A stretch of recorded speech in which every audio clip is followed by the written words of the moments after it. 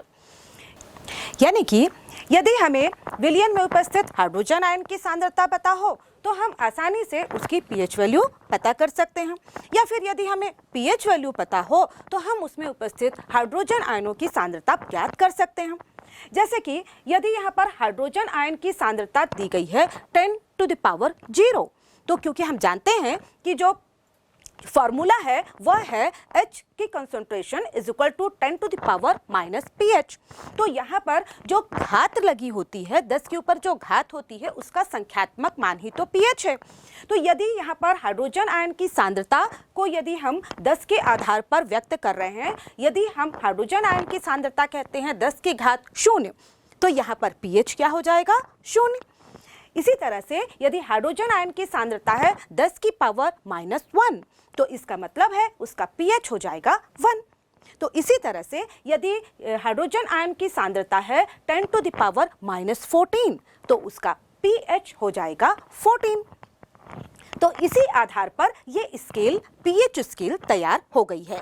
यदि हम pH scale पर फिर से देखें तो यहाँ पर जो अभी आपको सिर्फ 0 से लेकर 14 तक के अंक दिखाई दे रहे थे, उसमें आप आसानी से आप पता कर सकते हैं कि यदि pH 0 है तो इसका मतलब ये है कि यहाँ पर हाइड्रोजन आयन की सांद्रता 10 की घात 0 है, यानी कि 1 मोल पर लीटर है, क्योंकि हम जानते हैं 10 की घात 0 का मतलब वैल्यू होती है 1।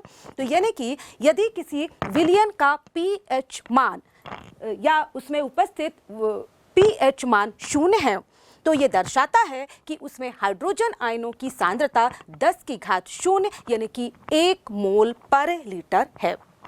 इसी तरह से यदि यहाँ पर pH वैल्यू 1 है तो इसका मतलब क्या हुआ, इसकी जो हाइड्रोजन आयन की सांद्रता है वह है 10 टू द पावर -1, यानी कि यदि हम सांद्रता लें या मोलों की संख्या में लिखें तो इसकी वैल्यू कितनी हो जाएगी, हाइड्रोजन आयन की सांद्रता हो जाएगी 0.1 मोल पर लीटर।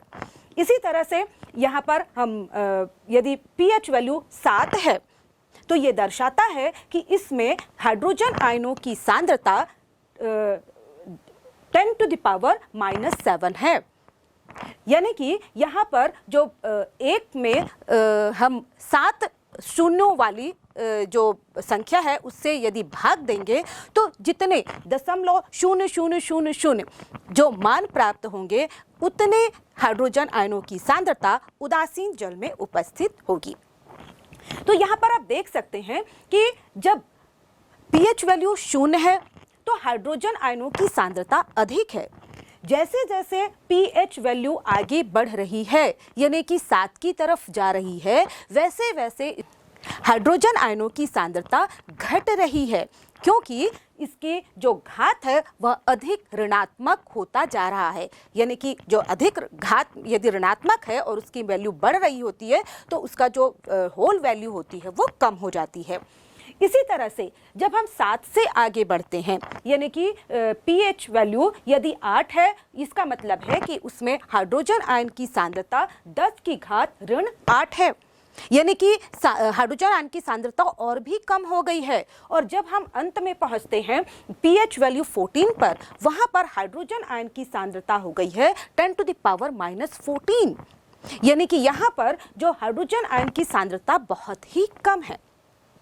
और इसीलिए हम कहते हैं कि जब हाइड्रोजन आयन की सांद्रता 10 टू द पावर 0 है यानी कि pH 0 है, उस समय जो दर्शाता है कि अम्ल में हाइड्रोजन आयन की सांद्रता अधिक है, यानी कि अम्ल अधिक प्रबल है। और जैसे जैसे 7 की तरफ बढ़ते हैं अम्लीय प्रबलता कम होती जाती है और 7 पर ये उदासीन हो जाते हैं, क्योंकि हम जानते हैं 7 जो है उस समय जो जल में उपस्थित हाइड्रोजन आयन और हाइड्रोक्साइड आयनों दोनों की मात्रा बराबर बराबर हो जाती है। और उसके बाद जब हम बढ़ते हैं तो हाइड्रोजन आयनों की सांद्रता कम होती जाती है, जबकि हाइड्रोक्साइड आयनों की सांद्रता बढ़ जाती है। कैसे? क्योंकि हम जानते हैं कि जो जल का आयनिक गुणनफल होता है वह होता है Kw = हाइड्रोजन आयन की कंसंट्रेशन इनटू हाइड्रोक्साइड आयनों की कंसंट्रेशन, यानी कि इन दोनों की कंसंट्रेशन सांद्रताओं का गुणनफल एक नियतांक, एक कांस्टेंट होता है। इसका मतलब ये है कि यदि विलयन में अम्ल की यानी कि हाइड्रोजन आयनों की सांद्रता बढ़ेगी तो उसी अनुपात में हाइड्रोक्साइड आयनों की सांद्रता कम होती जाएगी, क्योंकि दोनों के गुणनफल का मान तो निश्चित है, कांस्टेंट है। और इस Pw इसका जो मान होता है, इसका मान Kw इसका मान होता है 10 टू द पावर -14, तो ये तो कांस्टेंट रहना है। तो यदि आप एक की सांद्रता बढ़ाओगे तो उसी अनुपात में दूसरे की सांद्रता कम होती जाएगी। तो इस तरह से हम इसी pH स्केल पर देख सकते हैं। तो यदि pH स्केल में यहाँ पर यदि pH वैल्यू 0 है तो उसमें हाइड्रोजन आयन की सांद्रता 10 की घात 0 है, तो यहाँ पर उसकी POH वैल्यू क्या होगी? क्योंकि हम जानते हैं pH plus POH is equal to 14। तो POH वैल्यू क्या हो जाएगी? 14 माइनस pH वैल्यू, यानी कि यदि pH 0 है तो POH की वैल्यू 14 होगी और उसमें जो हाइड्रोजन आयन की कंसंट्रेशन होगी वो होगी 10 टू द पावर माइनस 14, यानी कि बहुत ही कम। इसी तरह से जब हम आगे बढ़ते हैं, यदि pH 2 की तरफ जाते हैं तो pH 2 दर्शाता है कि उसमें हाइड्रोजन आयनों की सांद्रता 10 टू द पावर माइनस 2 है। तो यहां पर POH वैल्यू क्या होगी? 14 माइनस 2 यानी कि 12। तो यहां पर हाइड्रोक्साइड आयनों की सांद्रता कितनी हो जाएगी? 10 टू द पावर माइनस 12। तो इस तरह से हम देख रहे हैं कि जैसे जैसे किसी विलयन में हाइड्रोजन आयनों की सांद्रता कम होती जाती है, वैसे वैसे हाइड्रोक्साइड आयनों की सांद्रता बढ़ती जाती है। या फिर हम कह सकते हैं कि जैसे जैसे विलयन में हाइड्रोजन आयनों की सांद्रता बढ़ती जाती है, वैसे वैसे उसमें हाइड्रोक्साइड आयनों की सांद्रता कम होती जाती है। तो इसी तरह से हम कह सकते हैं कि जब हम क्षार का pH वैल्यू निकालते हैं तो उसमें हमें क्योंकि उसमें हाइड्रोजन आयन उपस्थित होते हैं लेकिन उनकी मात्रा बहुत ही कम होती है। तो किसी भी जब जल में हम किसी अम्ल या क्षार का विलयन बनाते हैं, क्योंकि जल में हाइड्रोजन और हाइड्रोक्साइड आयनों की सांद्रता तो पहले से ही सूक्ष्म मात्रा में उपस्थित होती है। जब हम उसमें अम्ल की मात्रा बढ़ाते हैं तो निश्चित रूप से उसमें हाइड्रोजन आयनों की सांद्रता बढ़ जाती है, तो उसी अनुपात में हाइड्रोक्साइड आयनों की सांद्रता कम हो जाती है। दूसरी ओर जब हम जल में किसी क्षारक को मिलाते हैं तो उस विलयन में, क्योंकि क्षारक का काम है हाइड्रोक्साइड आयन प्रोवाइड करना, तो वैसे ही उसमें बहुत अधिक मात्रा में हाइड्रोक्साइड आयन मिल जाते हैं। इसीलिए जबकि वहां पर हाइड्रोजन आयनों की सांद्रता उसी अनुपात में कम हो जाती है। तो यही कारण है किसी अम्ल के जलीय विलयन में हाइड्रोजन आयन तो उपस्थित होते ही हैं, वहां पर कुछ मात्रा में हाइड्रोक्साइड आयन भी उपस्थित रहते हैं। इसी तरह किसी क्षारक के विलयन में हाइड्रोक्साइड आयन उपस्थित होते हैं तो थोड़ी मात्रा में वहां पर हाइड्रोजन आयन भी उपस्थित रहते हैं। तो आप समझ गए होंगे कि जो pH वैल्यू है या POH वैल्यू है, इसमें तथा हाइड्रोजन आयन तथा हाइड्रोक्साइड आयनों की सांद्रता में किस प्रकार का संबंध है। आइए अब हम pH या POH से संबंधित कुछ छोटे छोटे गणितीय सवाल हल करते हैं, जिससे आपका pH और POH से संबंधित जो कॉन्सेप्ट है वो और भी क्लियर हो जाएगा। जैसे कि यहाँ पर हम ले रहे हैं, हमारे पास है किसी विलयन की pH, किसी विलयन में हाइड्रोजन आयन की सांद्रता दी गई है 10 की घात 0, तो इसका pH मान क्या होगा? तो हमारे पास फॉर्मूला है pH is equal to minus log base 10 concentration of hydrogen ion. तो यहाँ पर हमारे पास हाइड्रोजन आयन की कंसंट्रेशन दी गई है, हम यहाँ पर रख देते हैं, तो pH इज इक्वल टू हो जाएगा minus log base 10 to the power 0। तो यहाँ पर pH इज इक्वल टू क्या हो जाएगा? Minus log 10 base 10 to the power 1, और इसकी वैल्यू आ जाएगी 1, यानी कि pH का जो मान होगा वो हो जाएगा 1। इसी तरह से मान लीजिए हमारे पास दिया हुआ है pH 6 और किसी विलयन का pH है 6 और इसमें उपस्थित हमें हाइड्रोजन आयन की सांद्रता पता करनी है, तो हम यहाँ पर जो उसका दूसरा फॉर्मूला है वो यूज कर सकते हैं। यहाँ पर हमारे पास है हाइड्रोजन आयन की concentration is equal to 10 to the power minus pH, ये फॉर्मूला है, और इस फॉर्मूले में हमारे पास दिया हुआ है pH की वैल्यू 6, तो हम यहाँ पर रख देते हैं pH की वैल्यू 6, यानी कि हाइड्रोजन आयन की कंसंट्रेशन इज इक्वल टू ये 10 टू द पावर माइनस 6। तो जब ये कन्वर्ट हम करेंगे तो हमें पता चल जाएगा कि जो 10 के आधार पर ऋणात्मक घात लगा होता है उसका संख्यात्मक मान ही तो pH होता है ना। तो यहाँ पर जो हाइड्रोजन आयन की कंसंट्रेशन वो हमें मिल जाएगी 10 टू द पावर माइनस 6। इसी तरह से आइए एक और सवाल हल करते हैं। दिया है किसी विलयन में हाइड्रोजन आयनों की सांद्रता 2 × 10 टू द पावर माइनस 3 है, तो इसका pH मान क्या होगा? हम जानते हैं pH इज इक्वल टू होता है minus log concentration of H plus ion. यहाँ पर हाइड्रोजन आयनों की सांद्रता दी गई है जो कि 2 × 10 टू द पावर माइनस 3 है, तो इसे अब हम फार्मूले में रखेंगे। फार्मूला है माइनस लॉग और इसमें हम हाइड्रोजन आयन की सांद्रता रख देते हैं जो कि 2 × 10⁻³ है। इसे आगे सॉल्व करने पर हमें मिलेगा माइनस लॉग 2 प्लस 3 लॉग 10। आगे और सॉल्व करते हैं तो यहाँ पर हो जाएगा माइनस लॉग 2 माइनस 3 लॉग 10। अब यहाँ पर माइनस करने पर हमें जो यहाँ पर log 2 की वैल्यू रखेंगे जो कि होती है 0.3010 और इसी तरह से यहाँ पर माइनस हो जाएगा 3। दोनों को माइनस करने पर हमें जो pH वैल्यू मिलेगी वो हो जाएगी 2.699। इसी तरह से मान लीजिए हमारे पास विलियन कंसंट्रेशन दी गई है, हाइड्रोजन आयन की कंसंट्रेशन 10⁻³ है मोलर पर लीटर और इसका हमें पीएच वैल्यू निकालनी है। तो फिर से यहाँ पर हम लिखेंगे अपना जो फार्मूला है pH equal to minus log base 10 concentration of hydrogen ion. यहाँ पर हम वैल्यू रखते हैं कंसंट्रेशन ऑफ हाइड्रोजन आयन की, वो है 10⁻⁻3। तो इसका जो पीएच वैल्यू हो जाएगा वो हमें प्राप्त हो जाएगा 3। इस तरह से आपने किसी भी विलयन की पीएच या पीएओएच वैल्यू का मापन करना सीख लिया है। आइए हम जानते हैं कि इस वैल्यू का उपयोग हम किस तरह से अपने दैनिक जीवन में कर सकते हैं, या हम यही जानने का प्रयास करते हैं कि इस पीएच वैल्यू का हमारे दैनिक जीवन में क्या महत्व होता है। हम जानते हैं कि प्रारंभ में भी मैंने अध्याय के प्रारंभ में बताया था कि पीएच वैल्यू का ज्ञान होना हमारे लिए बहुत ही आवश्यक है। जैसे कि उदाहरण के लिए हम लेते हैं हमारी शरीर की पाचन क्रिया। हम जानते हैं कि हमारे शरीर में कई प्रकार के एंजाइम्स सीक्रेट होते हैं और ये सभी एंजाइम्स एक निश्चित पीएच पर ही कार्य करते हैं। जैसे कि आमाशय से सीक्रेट होने वाला एंजाइम पेप्सिन जो कि प्रोटीन के पाचन के लिए सहायक है, यह एक निश्चित पीएच पर ही काम करता है और ये जो पीएच होता है वह कम होता है, यानी कि यह अम्लीय माध्यम में अच्छी तरह से काम करता है।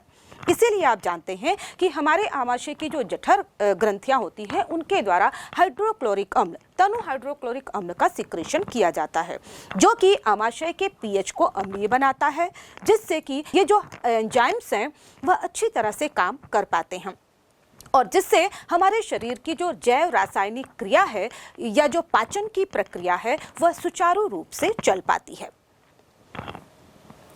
इसी तरह से हम देखते हैं कि रक्त का पीएच, हमारे शरीर का जो रक्त है उसके पीएच का मान 6.8 से लेकर 7.8 के बीच होना चाहिए। यानी कि यह जो पीएच मान है वह थोड़ा उदासीन से लेकर हल्का क्षारीय प्रकृति का होना चाहिए। इसी अवस्था में या इसी पीएच मान में हमारे जो रक्त के जो अणु होते हैं वह सही ढंग से कार्य कर पाते हैं। यदि पीएच अम्लीय हो जाता है उस स्थिति में हमारे शरीर के जो रक्त में पाए जाने वाला हीमोग्लोबिन है उसकी कार्य क्षमता कम हो जाती है, क्योंकि वह हम जानते हैं कि हीमोग्लोबिन का ही कार्य है ऑक्सीजन के अणुओं को ग्रहण करना और उन्हें कोशिकाओं तक पहुंचाना। तो जब पीएच अम्लीय हो जाता है तो इन हीमोग्लोबिन की ऑक्सीजन के अणुओं को ग्रहण करने की क्षमता कम हो जाती है, जिससे हमारी जैविक रासायनिक क्रिया प्रभावित होती है और हमारा जो चय अपचय की क्रिया है प्रभावित होती है और जिससे हमारे शरीर पर बुरा असर पड़ता है। इसी तरह से हम देखें कि जो पौधे और जंतु होते हैं उनमें स्वयं की रक्षा करने के लिए भी इस प्रकार के जो अम्ल और क्षारक हैं वह उनकी सहायता करते हैं। जैसे कि हमने पढ़ा था जो बिच्छू पौधे होते हैं जिसे नेटल प्लांट कहते हैं, उसमें कुछ रोए या कांटे जैसी संरचना पाई जाती हैं और जब ये हमारे हाथों या में चुभ जाते हैं तो चुभने की वजह से वहाँ पर ये एसिड का सिक्रेशन करते हैं, जिससे हमें काफ़ी जलन होती है। इससे हमें तो जलन होती है लेकिन वह पौधा अपने आप को कटने या किसी जानवर के द्वारा खाए जाने से बचा लेता है, यानी कि अपनी रक्षा कर लेता है। इसी तरह से एसिड का सिक्रेशन करके जैसे कि मैंने प्रारंभ में बताया था चींटियाँ या मधुमक्खियाँ भी अपनी आत्मरक्षा करती हैं। इसके बाद हम देखते हैं लार का पीएच। हमारी जो बकल कैविटी है या मुख गुहा है उसमें जो लार का सिक्रेशन होता है, तो यहाँ पर हम देखें कि हमारे बकल कैविटी का जो पीएच वैल्यू है वह भी निश्चित होना चाहिए। यानी कि हमारी जो मुख गुहा है उसका जो पीएच है वह थोड़ा सा अधिक होना चाहिए, यानी कि क्षारीय प्रकृति का होना चाहिए। क्योंकि जो हमारे जो दांत होते हैं उसका इनेमल कैल्शियम फॉस्फेट नामक रासायनिक पदार्थ से बना होता है, जो काफ़ी मजबूत है और जल में तो नहीं घुलता है। लेकिन यदि पीएच वैल्यू 5.6 से नीचे चली जाती है, यानी कि माध्यम अम्लीय हो जाता है, तो ये कैल्शियम फॉस्फेट घुलने लगता है, यानी कि हमारे दांतों का इनेमल वहाँ से हट जाता है और इसी को हम कहते हैं दांतों का क्षय होना, यानी कि हमारे दांतों में सड़न उत्पन्न हो जाती है। इसीलिए हमें प्रतिदिन, क्योंकि रात भर जो भोजन का पाचन होता है, शुगर का पाचन होता है, उसके फलस्वरूप जो हमारे मुख की गुहा का माध्यम है वो अम्लीय हो जाता है। इसीलिए हमें प्रातःकाल जो क्षारीय प्रकृति के टूथपेस्ट होते हैं उनका इस्तेमाल करना चाहिए ताकि उस अम्लीयता को कम किया जा सके। इसी तरह जब हम दिन भर खाना खाते हैं तो उसमें भी पाचन के फलस्वरूप जो एसिड का सिक्रेशन होता है उससे हमारी जो मुख गुहा है उसकी प्रकृति अम्लीय हो जाती है। और इसी अम्लीयता को कम करने के लिए हमें रात में भी एक क्षारीय प्रकृति के टूथपेस्ट का उपयोग करना चाहिए और उससे दांतों को साफ करना चाहिए ताकि हमारे जो दांत हैं वह मजबूत बने रहें। इसी तरह से हम देखते हैं मिट्टी का पीएच। मिट्टी का पीएच भी जानना हमारे लिए बहुत अधिक महत्वपूर्ण होता है, क्योंकि हम जानते हैं कि जो मिट्टी का पीएच होता है वह किसी भी फसल के उत्पादन को प्रभावित करता है। और हम जानते हैं हमारे छत्तीसगढ़ में तो चावल की ही खेती बहुत अधिक होती है और चावल के लिए जो पीएच होता है मिट्टी का वह 5 से 8 के बीच होना चाहिए। लेकिन कई बार हम बहुत सारे उर्वरकों का उपयोग करते रहते हैं जिसकी वजह से यहाँ पर मिट्टी की जो क्षारीयता है कम हो जाती है, उसमें अम्लीयता बढ़ जाती है और इसी कारण जो हमारी मिट्टी की उपजाऊपन है या जो चावल की खेती के लिए जो सही पीएच है वह मेंटेन नहीं रह पाता। और इसीलिए आपने देखा होगा कि जो हमारे किसान भाई हैं वह मिट्टी की उर्वरता को बनाने के लिए या उसके पीएच को मेंटेन करने के लिए कई बार उसमें चूने या फिर राख का छिड़काव करते हैं ताकि उस बढ़ी हुई अम्लता को वो कम कर सकें और जो हमारी फसल का उत्पादन है वो अच्छा हो। हमने अभी तक अम्लों, क्षारकों तथा उनसे जुड़े हुए पीएच वैल्यू को अच्छी तरह से समझ लिया है। अब हम जानते हैं लवण के बारे में। आपने क्रियाकलाप में देखा था कि जब हम अम्ल और क्षारक को मिलाते हैं तो वहाँ पर उदासीनीकरण की क्रिया होती है जिसके फलस्वरूप हमें लवण तथा जल प्राप्त होते हैं। लवण कई प्रकार से बनाए जा सकते हैं जिसमें से एक विधि होती है उदासीनीकरण की विधि। जब हम अम्ल और क्षारक को आपस में मिलाते हैं तो हम जानते हैं कि अम्ल जब जलीय विलयन में जाते हैं तो वहाँ पर हमें हाइड्रोजन आयन देते हैं, जबकि जो क्षार होते हैं वह जलीय विलयन में जाने पर OH नेगेटिव आयन देते हैं। तो इसी तरह से ये जो हाइड्रोजन आयन है और जो हाइड्रोक्साइड आयन है ये आपस में मिलकर जल बनाते हैं, जबकि जो अन्य आयन होते हैं वह जो अम्ल और क्षार में उपस्थित जो अन्य आयन शेष आयन होते हैं वह आपस में मिलकर लवण बनाते हैं। तो इस तरह से हम देखते हैं कि लवण ऐसे आयनिक यौगिक होते हैं जिनका एक भाग धनावेशित होता है जबकि दूसरा भाग ऋणावेशित होता है। जैसे कि हम उदाहरण ले सकते हैं सोडियम क्लोराइड लवण का। हम जानते हैं कि जो सोडियम क्लोराइड बनता है वह अम्ल हाइड्रोक्लोरिक एसिड तथा क्षारक सोडियम हाइड्रोक्साइड के मिलाने से बनता है। और इस तरह से हम देखें कि जो सोडियम क्लोराइड तथा जल बन रहे हैं उसमें सोडियम क्लोराइड में से जो Na+ आयन है या पॉजिटिव आयन है वह हमें क्षार से प्राप्त हो रहा है तथा जो Cl नेगेटिव आयन है वह हमें अम्ल से प्राप्त हो रहा है। और इसी तरह जो क्षार में उपस्थित जो क्षार से प्राप्त होने वाले आयन होते हैं यानी कि पॉजिटिव आयन, उन्हें हम क्षारीय मूलक कहते हैं, जबकि अम्ल से प्राप्त होने वाले ऋणावेशित आयनों को हम अम्लीय मूलक कहते हैं। तो इस तरह से कोई भी लवण दो प्रकार के मूलकों से मिलकर बना होता है, एक अम्लीय मूलक और दूसरा क्षारीय मूलक। और हम यहाँ पर यह भी बता दें कि कोई भी लवण विद्युत रूप से उदासीन होता है क्योंकि उसमें धन आयनों या ऋण आयनों की संख्या एक दूसरे के बराबर होती है। तो आइए अब हम कुछ लवण का बनना समझते हैं। उदाहरण ले रहे हैं जैसे कि हाइड्रोक्लोरिक अम्ल और सोडियम हाइड्रोक्साइड। इनके बनने से जो मिलने से जो लवण बनता है वह है सोडियम क्लोराइड और साथ में मिलता है जल।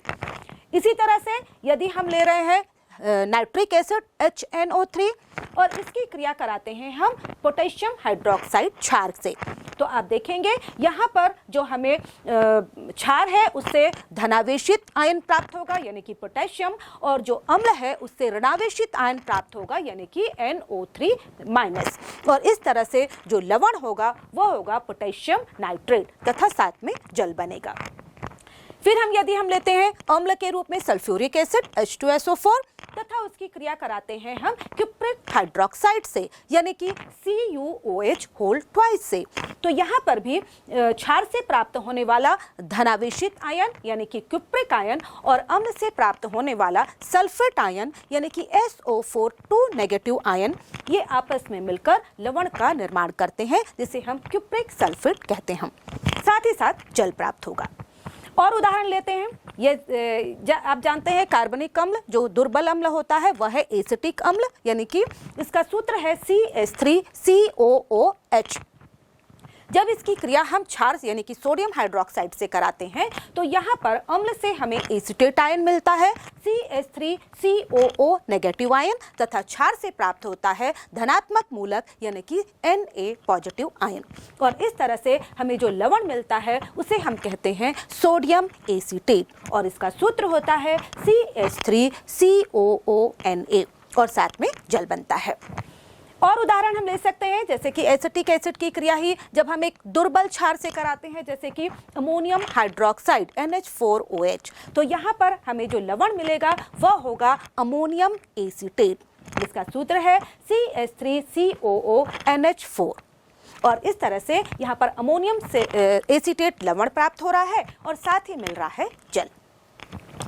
इस तरह से हम देखते हैं कि लवण का जो धनात्मक भाग है वह हमें मिल रहा है क्षारकों से और लवण का जो ऋणात्मक भाग मिल रहा है वह अम्ल से, और इसीलिए इन्हें हम क्षारकीय मूलक तथा अम्लीय मूलक कहते हैं। अब यहाँ पर हमने देखा कि लवण जो बन रहे हैं उसमें एक अम्ल क्षार से क्रिया कर रहा है जिसके बीच उदासीनीकरण की क्रिया हो रही है। सामान्य रूप से हम यह कहते हैं जिससे लवण बनता है और जल बनता है। लेकिन क्या सभी लवण उदासीन होते हैं? जब हमने क्रियाकलाप किया था उसमें हमने विभिन्न लवण और अम्ल तथा क्षार के विलयनों के पीएच निकाले थे, तो उसमें हमने नमक का पीएच निकाला था जो कि लवण है, वो हमें 7 प्राप्त हुआ था। जब हमने अमोनियम एसीटेट का पीएच निकाला था तो वह भी हमें लगभग 7 के प्राप्त हुआ था जो कि उदासीनता को दर्शाता है। लेकिन आपको याद होगा जब हमने खाने के सोडा का पीएच मान निकाला था तो यह हमें 9.5 प्राप्त हुआ था और 9.5 पीएच दर्शाता है कि विलयन उदासीन नहीं है। कैसा है? यह क्षारीय प्रकृति का है।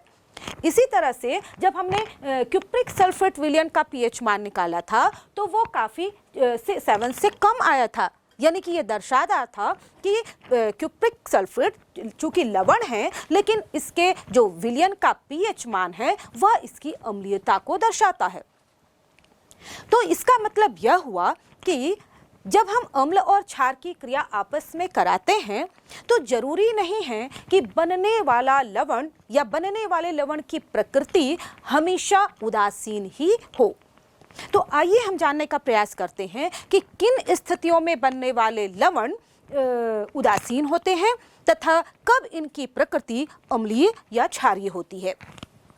तो यहाँ पर हम देखें कि जब भी हम लवण की बात करते हैं या उसकी अम्लीयता या क्षारीयता की बात करते हैं तो हमें इस बात पर पहले ध्यान देना होगा कि वह लवण किस प्रकार के अम्ल या क्षारों से मिलकर बना है, यानी कि उसको बनाने वाले अम्लीय तथा क्षारीय जो अम्ल या क्षार हैं उनकी प्रकृति कैसी है। जैसे कि हम यहाँ पर उदाहरण ले रहे हैं क्यूप्रिक सल्फेट।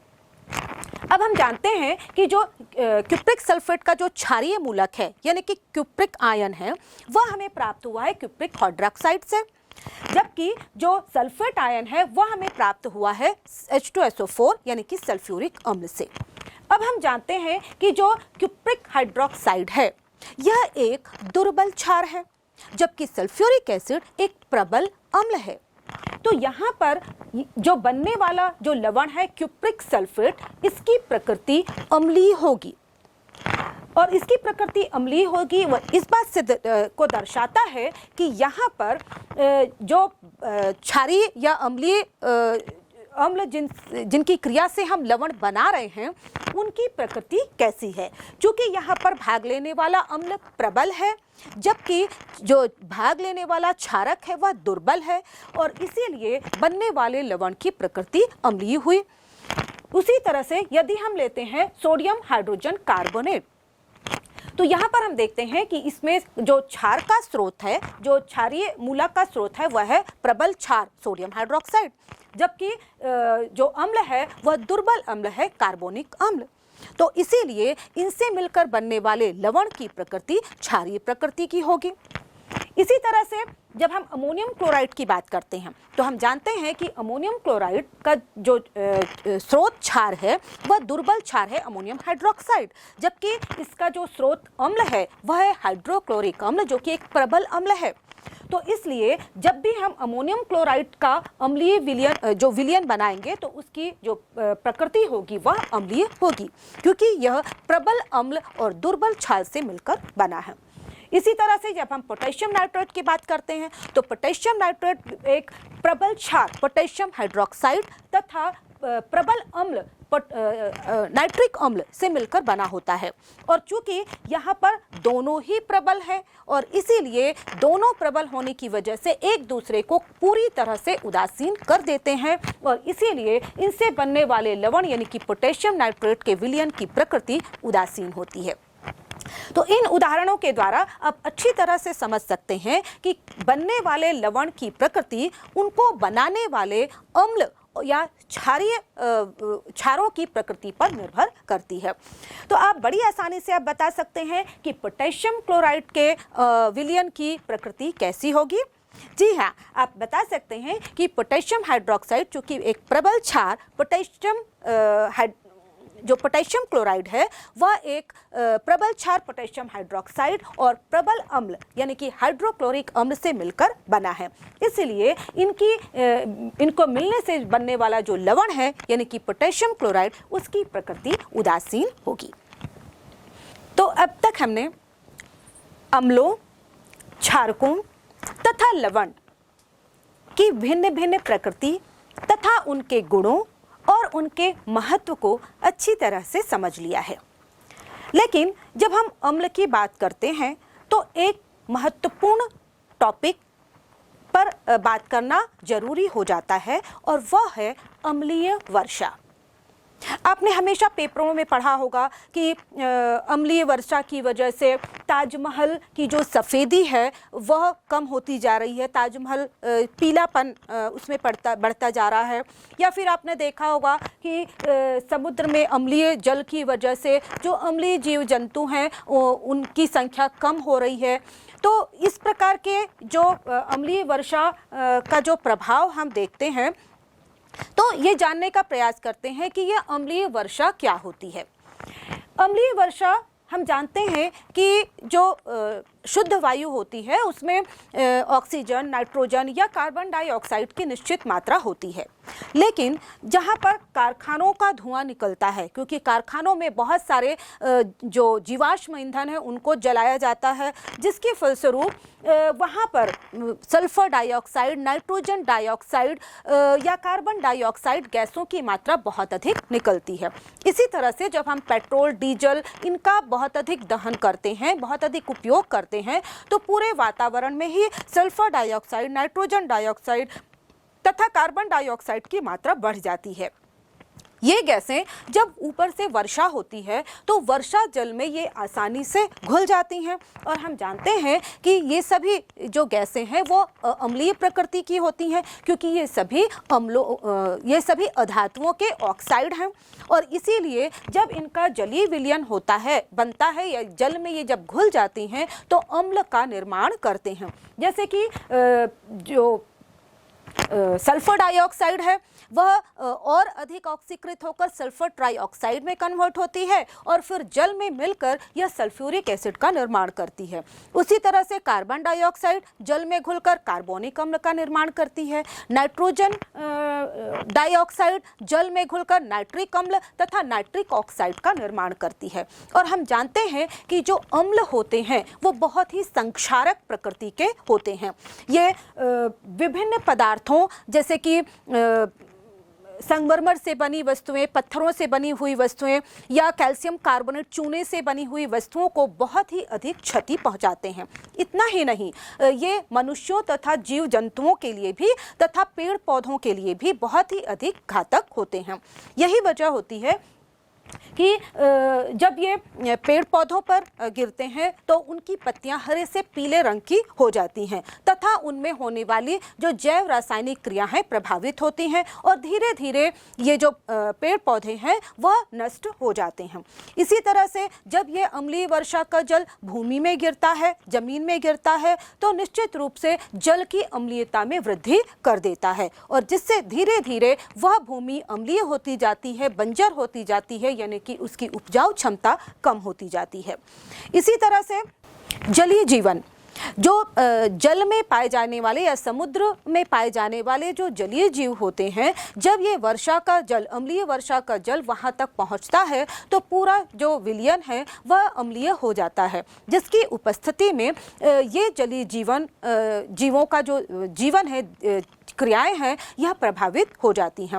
और खासकर ये देखा गया है कि ये जो अम्ल हैं ये जल में घुलकर यानी कि जलीय विलयन के रूप में, अम्लीय वर्षा के रूप में तो घातक होते ही हैं, साथ ही साथ ये जो संक्षारक गैसें होती हैं यानी कि सल्फर डाइऑक्साइड, नाइट्रोजन डाइऑक्साइड या फिर कार्बन डाइऑक्साइड, या यदि वातावरण में सूखे रूप में भी उपस्थित होती हैं तो हमारे शरीर के लिए घातक होती हैं। यह सांस की बीमारी, अस्थमा जैसी बीमारियां उत्पन्न करती हैं। तो इसके लिए जरूरी है कि हमें अम्लीय वर्षा को रोकना होगा और अम्लीय वर्षा को रोकने के लिए ये जरूरी है कि हमें जीवाश्म ईंधन का कम से कम उपयोग करना होगा। साथ ही साथ कारखानों से जो निकलने वाले धुएं हैं उन्हें फिल्टर करके वातावरण में जाने देना होगा और इस तरह से उपाय करके हम अम्लीय वर्षा से स्वयं की तथा प्रकृति की रक्षा कर सकते हैं।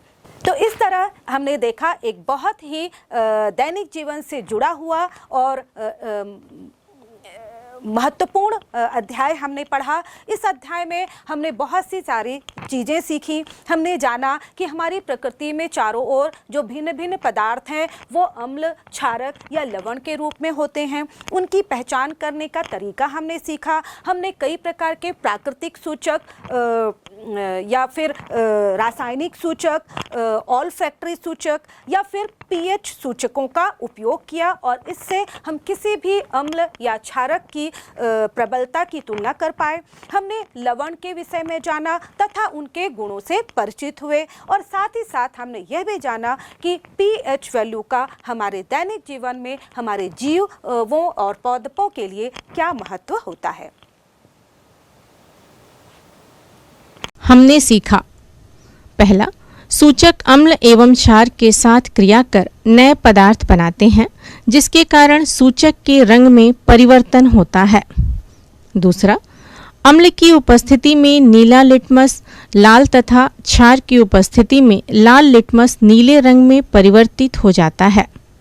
तीसरा, हम अपने आसपास पाए जाने वाले गुड़हल एवं लाल गुलाब के फूल, लाल पत्ता गोभी, हल्दी, कचनार का फूल आदि का उपयोग भी अम्ल क्षार सूचक के रूप में कर सकते हैं। चौथा, हमारे आसपास कुछ ऐसे पदार्थ हैं जो अपनी गंध में परिवर्तन द्वारा अम्ल एवं क्षार की सूचना देते हैं। ऐसे सूचकों को घ्राण सूचक ऑल्फैक्टरी इंडिकेटर कहते हैं, जैसे लौंग का तेल, प्याज तथा वेनिला आदि। पांचवा, अम्ल और क्षारक धातुओं से अभिक्रिया कर संगत लवण बनाकर हाइड्रोजन गैस विस्थापित करते हैं। छठवां, अम्ल धातु कार्बोनेट और हाइड्रोजन कार्बोनेट के साथ अभिक्रिया करके संगत लवण कार्बन डाइऑक्साइड तथा जल बनाते हैं। सातवां, क्षारक अधात्विक ऑक्साइड से अभिक्रिया कर लवण और जल का निर्माण करते हैं। आठवां, अम्ल और क्षार के बीच अभिक्रिया होने पर लवण और जल का निर्माण होता है। इस अभिक्रिया को उदासीनीकरण अभिक्रिया कहते हैं। नौवां, अम्ल एवं क्षार के जलीय विलयन विद्युत का चालन करते हैं, क्योंकि वे अपने अवयवी आयनों में विभक्त हो जाते हैं। अम्ल में H+ आयन तथा एक ऋणावेशित आयन तथा क्षार में OH- आयन और एक धनावेशित आयन बनते हैं।